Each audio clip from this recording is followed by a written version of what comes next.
When God is on the verge of entrusting a woman with something extraordinary, she does not step into that season without signs. Heaven begins to whisper long before the breakthrough appears. Her spirit is stirred, her daily rhythms are disrupted, and events unfold that cannot be explained by logic alone. These are not coincidences. They are signals that heaven is aligning her path for something greater. What may appear at first as random shifts in mood or circumstance are, in fact, divine indicators. They are the gentle nudges that say, "Daughter, your story is about to change." If you have been longing for confirmation, if you have been yearning for encouragement or waiting for revelation, then hear this carefully. God never launches you into destiny without first leaving footprints of preparation. Each sign is a lamp along the path, proving that your breakthrough is closer than it looks. The first sign: isolation as preparation. Before God places something weighty into the hands of a woman, He often leads her into solitude. This separation is not punishment nor abandonment. It is heaven's way of building capacity for what is to come. Think of Esther. Before she ever walked into the palace to stand before the king, she endured an entire year of preparation. Oil, spices, rituals of cleansing, all of it hidden, unseen, yet all of it necessary. The crown would rest on her head, but only after she had been prepared in obscurity. Isolation often feels uncomfortable. Friends may drift away, family may misunderstand, opportunities may pause. It may look like rejection, but in truth, it is incubation. Just as a seed is buried under soil, appearing dead while in fact preparing for life, so too women of destiny must pass through seasons that feel quiet, hidden, even forgotten. It is in that hidden place that God polishes the diamond, hardens the steel, and pours the oil. Do not despise your hidden season. Silence is not evidence of being overlooked. It is proof that you are being entrusted with something too delicate for noise. God does not build the courage of Deborah, the faith of Mary, or the wisdom of Esther in the glare of the crowd. He builds it in stillness. If you feel set apart right now, know this: the greater the call, the deeper the preparation. Diamonds are not formed in the light, but in darkness and pressure. The second sign: divine discontent with the old. There comes a time when what once satisfied suddenly tastes empty. What used to thrill the heart now feels stale. This restlessness is not a symptom of failure. It is a sign of transition. The prophet Isaiah spoke with clarity. Forget the former things. Do not dwell on the past. See, I am doing a new thing. When heaven intends to expand a woman's territory, it begins by unsettling her comfort. Hannah experienced this in 1 Samuel 1. Though she was given double portions, though others thought she should be content, her heart refused to settle. She knew she was called to birth Samuel, a prophet who would anoint kings and alter a nation. What looked to others like restlessness was actually heaven pulling her into destiny. Perhaps you feel it too. The comfort zones that once felt like home now feel like cages. The routines that once felt safe now feel suffocating. This is not depression. This is divine dissatisfaction. It is like the eagle that stirs the nest, shaking the straw so the eaglet cannot remain where it is. God is whispering, "Daughter, I am enlarging your capacity. Do not mistake this discontent as a curse. It is a clue." A pregnant woman cannot wear the clothes of her past trimester, and a woman carrying destiny cannot remain clothed in yesterday's blessings. Divine discontent is the labor pain of greatness. If you feel stretched, restless, or unsettled, it may be because God is preparing to release new wine into your life. The third sign: the demand to let go when heaven is about to entrust you with more. It will always require you to loosen your grip on what you already hold. This principle is written into the very fabric of God's kingdom. You cannot step into tomorrow if you are still clinging to yesterday. Ruth's story is a vivid example. She had every reason to remain in Moab, bound to her past, yet she made a declaration that would shift the entire trajectory of her life. "Where you go, I will go. Where you stay, I will stay. Your people will be my people, and your God my God. That decision, costly and uncertain, opened the door for her to walk into destiny, ultimately becoming part of the lineage of Christ himself. Letting go often feels like loss. It may be the ending of a relationship, the closing of an opportunity, or the stripping away of familiar comforts. But this is never cruelty. It is preparation. God removes what you cannot carry into the next season, so your hands are free to receive what is coming. Beloved, do not misinterpret the pruning. What feels like emptiness is often the clearing of space for abundance. What feels like death is often the preparation for resurrection. When you are asked to release something, remember that the greater the surrender, the greater the promise that follows. That declaration from Ruth was not sentimental poetry. It was a turning point that altered the entire course of her destiny. Ruth was not simply relocating from Moab to Bethlehem. She was surrendering her very identity. She released her land, her people, her cultural security, and the idols that had once shaped her. In that surrender, she opened herself to covenant, to promise, and to legacy. By letting go of Moab, she stepped into Bethlehem. And in Bethlehem, she walked straight into the field of Boaz, into a marriage woven by God's own hand, and into the very lineage of the Messiah himself. Her story reveals a principle etched into the fabric of the kingdom. What feels like loss is often the gateway to inheritance. Ruth's willingness to release the lesser became the reason she could receive the greater. The same pattern unfolds in the lives of women today. Before God places something weighty in your hands, He may ask you to lay something down. Relationships that drain rather than develop. Habits that suffocate rather than strengthen. Comforts that bind rather than bless. He is not stripping you bare to impoverish you. He is pruning you so that you might bear fruit beyond what you imagined possible. Picture a clenched fist. No matter how much it desires, it cannot receive. To grasp what God is extending, the hand must first open. Many women struggle here, gripping tightly what feels familiar relationships that have turned toxic, careers that no longer carry grace, habits that numb pain but sabotage potential, mindsets rooted in fear or limitation. Familiarity is powerful, but destiny requires release. Imagine standing on the shoreline with a weathered seashell in your hand. You treasure it because it tells the story of where you have been.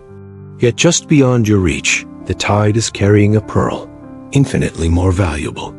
If you refuse to release the shell, you cannot take hold of the pearl. This is how God works. Release is not subtraction. Release is multiplication in disguise. It is not rejection. It is redirection. Every surrender is an opening for greater supply. Every letting go is a doorway to increase. If God is urging you to release something, it is because destiny requires space. What you release pales beside what He is preparing to entrust. If you trust Him with the surrender, you will discover that what once felt like loss was, in truth, the entryway into abundance. The fourth sign, increased spiritual sensitivity. When heaven is about to deposit something extraordinary into a woman's life, her spirit becomes unusually alert. Her inner senses sharpen, her atmosphere changes, and she begins to perceive what others overlook. Consider Elizabeth in Luke 1:41. When Mary's greeting reached her ears, the child leapt in her womb, and Elizabeth was filled with the Holy Spirit. Notice this carefully. She did not need to see Jesus in the flesh to sense His presence. Her spirit recognized what her eyes had not yet seen. Her baby leapt before her mind could comprehend. Likewise, when God is shifting you into a new season, your spiritual senses heighten. Prayer no longer feels like obligation, it becomes oxygen. Worship no longer feels like ritual, it becomes fire.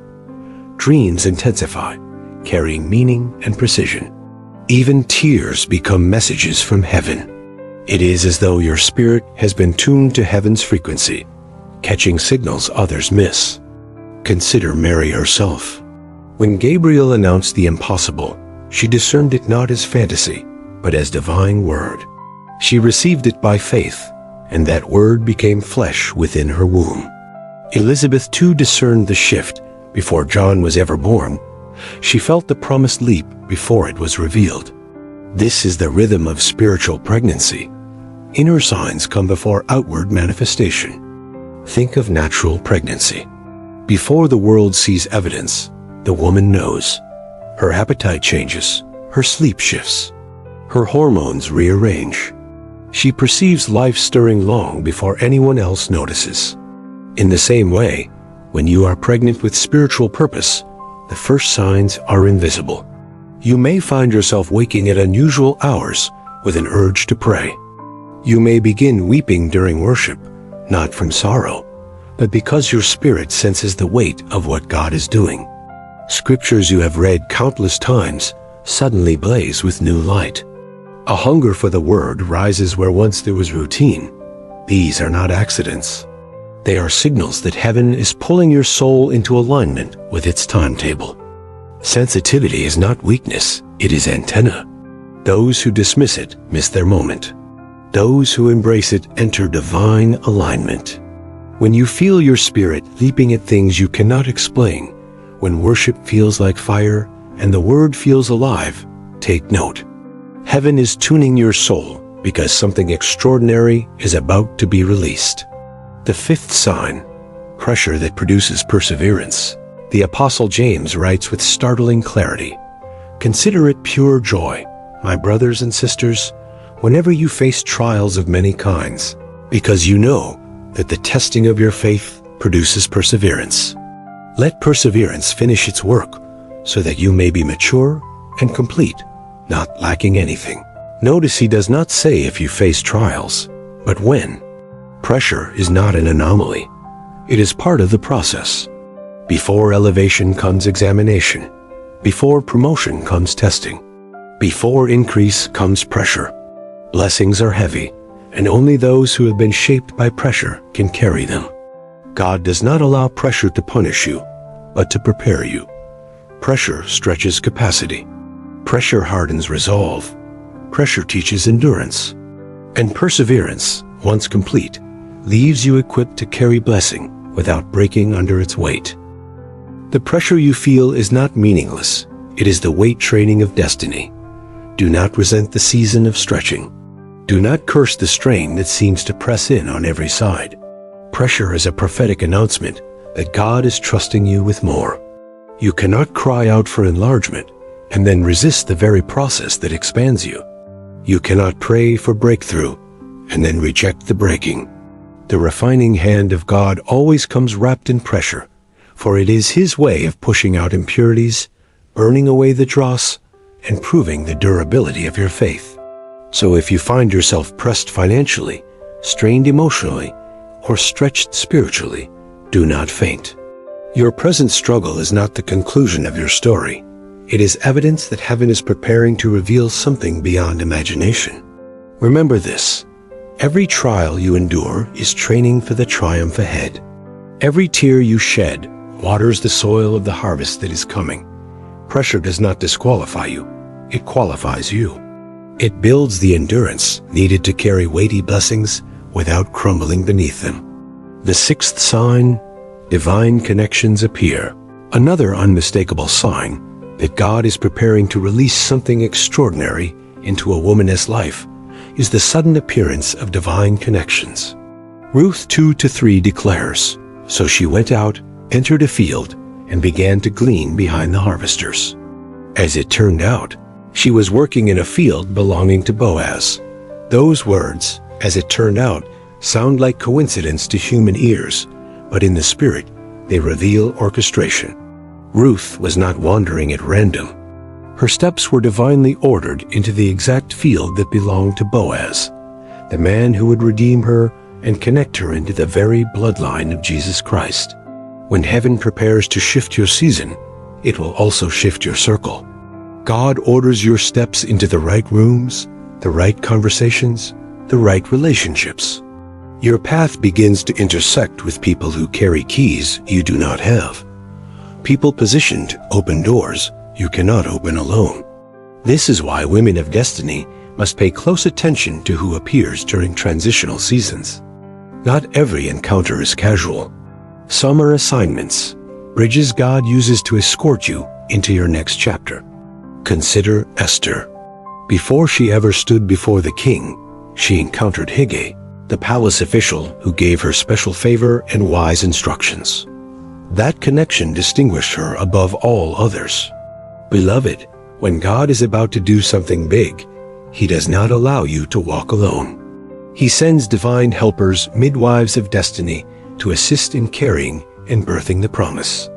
Yet discernment is crucial. Not every connection is divine. Some are distractions clothed as opportunities. Some are weights dressed as friendships. How do you distinguish them? Divine connections add to your purpose, distractions subtract. Divine connections draw you closer to God, distractions pull you further away. Divine connections challenge you to grow, distractions keep you stagnant. Look at the Samaritan woman at the well in John 4. She thought she was simply drawing water and meeting a stranger. Yet in that encounter with Jesus, she was transformed into an evangelist who carried revival to her entire city. What seemed like coincidence was heaven's appointment. Likewise, the people walking into your life in this season are not random. They are strategic. Some will arrive as mentors, others as encouragers, intercessors, business partners, or even silent supporters. Do not take these encounters lightly. They are evidence that heaven has aligned with your future. The seventh sign, an inner witness of destiny. When God is preparing to place something monumental into the hands of a woman, He not only confirms it outwardly, but also plants an inward witness deep within her spirit. This is not something taught in a classroom or explained through logic. It is a holy conviction, an unshakable knowing that whispers, "This is the moment. This is the time. This is the season."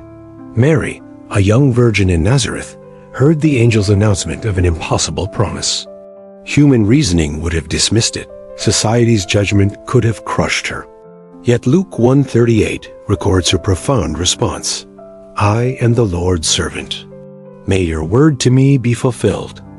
Despite impossibility, despite the cost, she carried an inner witness that what God had spoken would surely come to pass. This is how God moves. Before the manifestation arrives, He deposits conviction in your spirit. Others may doubt, but you will know. Circumstances may contradict, but the assurance within you will remain. That quiet yet powerful witness is God's seal, His personal confirmation that you are standing at the threshold of fulfillment. So when you feel pressure pressing you on every side, when unexpected connections begin to appear, when conviction rises within you stronger than doubt, know this: heaven is aligning you. These are not random happenings. They are the 7 signs that God is preparing to release something greater into your life.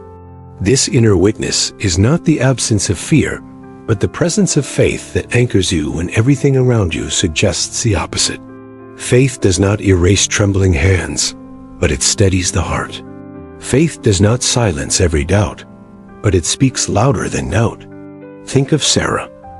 When she first heard the promise that she would bear a child in her old age, her initial response was laughter. Her mind could not reconcile the promise with her circumstances. Yet once Isaac was conceived within her, she knew this was no illusion. It was not wishful thinking. It was God's appointed time, heaven breaking into history through her womb. This inner witness is heaven's fingerprint pressed upon your soul, marking you for destiny even before the outward manifestation arrives. Women of destiny must learn to recognize it. It is that unexplainable peace that settles in the middle of chaos. It is that strange joy that bubbles up even when the bank account is empty. It is the conviction that causes you to prepare for something you cannot yet see. Noah built the ark before a single drop of rain fell. Likewise, the woman of purpose prepares the nursery before she ever hears the cry of the child. She enlarges the tent before the multitude arrives. She stores the jars before the oil begins to flow. This witness is the stirring that wakes you in the night and whispers, "Something big is coming." Your environment may contradict it. Your circumstances may deny it. But deep in your spirit, you already feel it. That sensation is not fantasy. It is faith. That conviction is not coincidence. It is confirmation. And when God plants this assurance in your heart, no critic, no delay, no obstacle can uproot it. You may not possess the details, but you carry the deposit. You may not yet see the fulfillment, but you walk with the assurance that it is already written in heaven's timetable. Beloved, cling to the promise of Ephesians 3:20. Now to him who is able to do immeasurably more than all we ask or imagine, according to his power that is at work within us. Let this truth become the anchor of your soul. When God is preparing to release something monumental into a woman's life, he does not leave her without signposts. He places markers along the journey, not to confuse her, but to confirm her. Isolation is not abandonment, it is preparation. Dissatisfaction with the old is not depression, it is divine transition. Releasing what is in your hand is not loss, it is the exchange of lesser things for greater things. Spiritual sensitivity is not fragility, it is alignment with heaven's frequency. Pressure is not punishment, it is capacity building. Divine connections are not coincidence, they are orchestration. And that inner witness of destiny is not imagination, it is confirmation from God himself. The same God who began a good work in you will be faithful to complete it. His fingerprints are already visible in your journey, even if you have not yet recognized them. Every hidden season, every tear, every pressure, every unexpected encounter, all of it is shaping you for what is next. And now, I want to turn this moment towards you, my sisters watching and listening. If these words have resonated in your spirit, if you have recognized yourself in any of these signs, I want you to declare it publicly as an act of faith. Write in the comments below these words, "I am carrying something big." Do not keep it hidden. Testify with your declaration. Let the world know that you are not waiting in vain, you are preparing for destiny. Say it until your faith echoes like Ruth's courage, like Mary's surrender, like Sarah's persistence, like Esther's boldness. Let your declaration be a witness to yourself and to heaven that you are ready.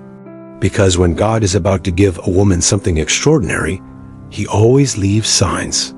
So, beloved, lift your head, guard your heart, strengthen your spirit. And remember, you are chosen, prepared, and positioned for more than you have imagined. Before you go, do not forget to like this video, subscribe to the channel, and share this message so others may be encouraged. Let the word of God spread through your testimony. And may the peace, power, and presence of the Lord be with you always. Amen.